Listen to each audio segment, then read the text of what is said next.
Assalamualaikum warahmatullahi wabarakatuh. Sebelumnya, perkenalkan nama saya Rani Kumalasari Harahap, Prodi PGSD kelas 3D dengan NPM 20140183. Baiklah, saya di sini akan menjelaskan yaitu definisi perbedaan individual dan individual diferensial. Perbedaan individual atau individual instruction merupakan pengajaran yang memperhatikan atau berorientasi pada perbedaan individual anak. Perbedaan individual atau individual instruction bukanlah pengajaran harus berdasarkan atau jalannya satu orang guru dengan satu orang murid. Akan tetapi, pengajaran dengan guru memberikan pelayanan berbeda pada setiap anak, sesuai dengan perbedaan individual itu. Individualized instruction merupakan usaha melengkapi kondisi belajar yang optimum bagi setiap individual murid. James D. Russell dalam modular instruction menyatakan individualized instruction adalah suatu pengaturan yang memungkinkan setiap individu murid terkait dalam semua waktunya untuk belajar sesuatu yang berguna bagi dirinya sebagai individu. Individualized instruction is whether an argument makes this possible for its student. Legend menyatakan perbedaan individual adalah menyangkut variasi yang terjadi, baik variasi pada aspek fisik maupun psikologis. Perbedaan individual merupakan faktor penting sebagai dasar pengembangan individualized instruction. Beberapa perbedaan yang sangat penting diperhatikan dalam proses pengajaran adalah perbedaan kemampuan dasar atau bakat, minat, kecepatan, dan cara belajar anak. Setiap anak memiliki kemampuan dasar bawaan dan akan mengalami perubahan karena pengalaman. Karena kebutuhan anak dan kemampuan dasar bawaannya berbeda, maka minat anak belajar akan berbeda juga. Masalah individual mendapat perhatian yang besar dalam kajian psikologi, sehingga melahirkan suatu cabang psikologi yang dikenal dengan individual psikologi atau differential psikologi, yang memberikan perhatian besar terhadap penelitian tentang perbedaan antar individu itu, didasarkan atas kenyataan bahwa di dunia ini tidak ada dua orang yang persis sama.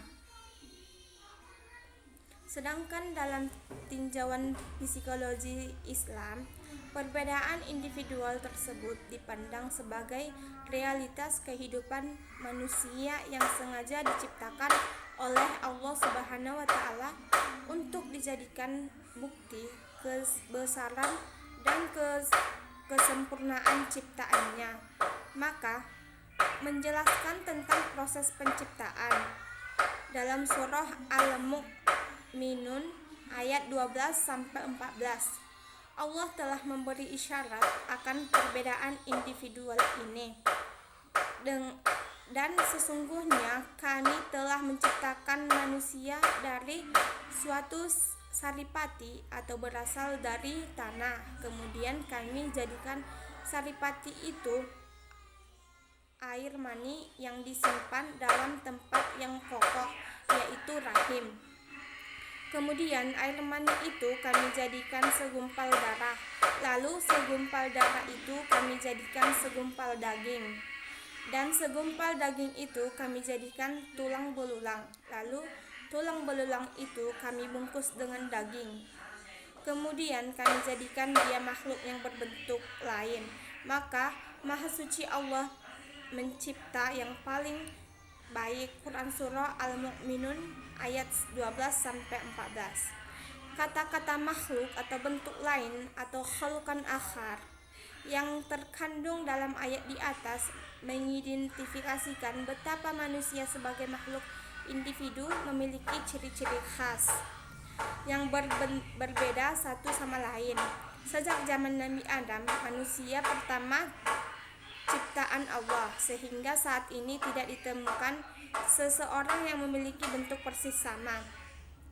Meskipun masih dalam keturunan yang satu, jadi setiap manusia apakah berada dalam satu kelompok ataukah seorang diri. Disebut individu disebut menunjukkan kedudukan seseorang sebagai perseorangan atau persona.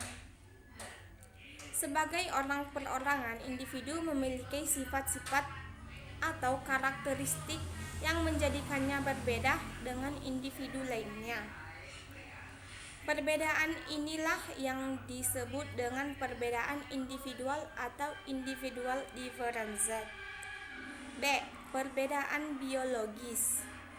Istilah gender dan jenis-jenis sering dianggap sama. Perbedaan jenis kelamin terkait dengan perbedaan biologis atau fisik yang tampak antara laki-laki dengan perempuan, sedangkan pembedaan gender merupakan aspek psikologis yang berbeda antara laki-laki dan perempuan. Perbedaan gender termasuk dalam hal peran, tingkah laku, kecenderungan, sifat, dan atribut yang menjelaskan arti menjadi seorang laki-laki atau perempuan. Dalam proses pembelajaran, sebenarnya perbedaan jenis kelamin ini atau gender itu sendiri tidak bisa dikatakan penentu keberhasilan belajar siswa. Namun, faktor sosial dan kultural dapat menyebabkan adanya perbedaan gender dalam prestasi akademik. Faktor tersebut meliputi familiaritas siswa dengan mata pelajaran, perubahan aspirasi pekerjaan, persepsi terhadap mata pelajaran khusus yang dianggap tipikal gender tertentu, dan harapan guru terhadap siswa. Perbedaan gender terkait dengan kemampuan akademik siswa terlihat pada perbedaan kemampuan verbal, kemampuan spesial, kemampuan matematika, dan sains. Pada umumnya, dalam mata pelajaran matematika dan sains merupakan cenderung menunjukkan prestasi yang lebih baik dari laki-laki.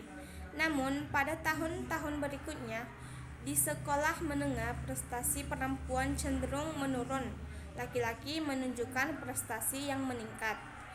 Padahal sebenarnya dalam penelitian kemampuan kognitif tidak ada yang menunjukkan bahwa laki-laki mempunyai bakat yang lebih besar dalam pelajaran sains dan matematika. Keadaan ini memunculkan mitos bahwa perempuan dianggap tidak dapat mengerjakan pelajaran matematika dan sains dengan baik, sehingga menyebabkan adanya perbedaan perlakuan terhadap siswa laki-laki dan siswa perempuan. Dalam proses pembelajaran khususnya matematika, seringkali guru lebih memperhatikan siswa laki-laki dibandingkan siswa perempuan, sehingga perempuan merasa tidak harus menguasai pelajaran. Hal ini menimbulkan motivasi belajar matematika siswa perempuan menjadi rendah. Perempuan merasa tidak perlu mempelajari matematika karena pelajaran tersebut dikhususkan untuk siswa laki-laki. C. Perbedaan psikologis. Perbedaan individual pendidik juga terlihat dari aspek psikologinya. Ada anak yang mudah tersenyum, ada anak yang mudah marah, ada yang berjiwa sosial, ada yang sangat egoistis, ada yang sangat cengeng, ada yang pemalas, ada yang rajin, ada yang pemurung, dan sebagainya. Persoalan psikologi memang sangat kompleks dan sangat sulit dipahami secara tepat, sebab menyangkut apa yang ada di dalam jiwa dan perasaan peserta didik. Guru dituntut untuk mampu memahami fenomena-fenomena psikologis peserta didik yang rumit tersebut. Salah satu cara yang mungkin dilakukan dalam menyelami aspek psikologis peserta didik ini adalah dengan melakukan pendekatan kepada peserta didik secara pribadi. Guru harus menjalin hubungan yang akrab dengan peserta didik sehingga mereka mengungkapkan isi hatinya secara terbuka. Guru dapat mengenal siapa sebenarnya peserta didik yang sebagai individu, apa keinginan-keinginannya, kebutuhan-kebutuhannya, apa yang ingin dicapainya, masalah-masalah apa yang telah dihadapinya, dan sebagainya.